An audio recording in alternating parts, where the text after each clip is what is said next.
আসসালামু আলাইকুম, সবাইকে স্বাগতম ফাতেমাস কিচেনে। চলে আসলাম নতুন আরও একটি রেসিপি নিয়ে। আজকে রান্না করব আয়ের মাছের ঝোল।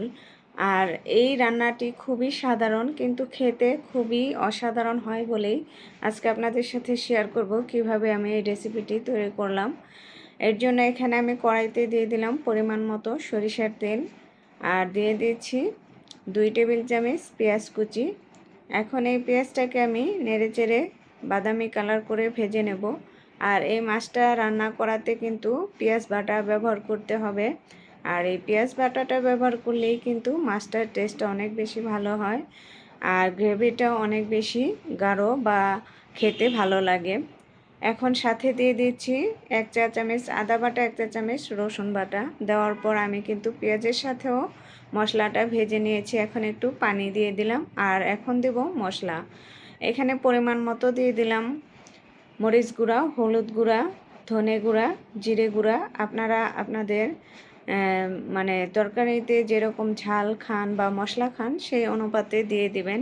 সব ধরনের মশলা দিয়ে আমি কষিয়ে নিলাম। আর সাথে এখন দিয়ে দিচ্ছি টমেটো পেস্ট। আর এই টমেটো পেস্টটা দিলেও কিন্তু তরকারির কালারটাও সুন্দর আসে আর খেতেও ভালো লাগে। এখন ঢাকনা দিয়ে ঢেকে এটাকে আমি কষিয়ে নিলাম। কষানোর পর এখন এখানে আমি দিয়ে দেব মাছগুলো। এখানে আমি একটা আয়ের মাছ নিয়েছি, কেটে ধুয়ে পরিষ্কার করে নিয়েছি। এখন আয়ের মাছগুলোকে আমি দিয়ে দেব। অনেকে আয়ের মাছ ভেজে রান্না করে, কিন্তু আমি আয়ের মাছটা ভেজে রান্না করি না, কাঁচা রান্না করলেই আমার কাছে খেতে ভালো লাগে। আর এখন কিন্তু আমি দিয়ে দিলাম ঝোলের পানি আর কয়েকটা কাঁচামরিচ। এখন ঢাকনা দিয়ে ঢেকে রান্না করে নেব। এই মাছটা রান্না করা খুবই সহজ, কিন্তু খেতে অনেক ভালো লাগে এভাবে রান্না করলে। বিশেষ করে শীতের সময় যখন টমেটো আর মটরশুঁটি দিয়ে এই মাছটা রান্না করা যায়, তখন যে কি ভালো লাগে সেটা আর বলে বোঝানো যাবে না, না খেলে। আর এখানে আমি একটু লবণ চেক করে নিলাম, লবণটা মনে হয় কম হয়েছে, সেই জন্য আমি একটু লবণ দিয়ে দিলাম। এখন আবারও ঢাকনা দিয়ে ঢেকে আমি আরও একটু ঝোলটা কমিয়ে নেব।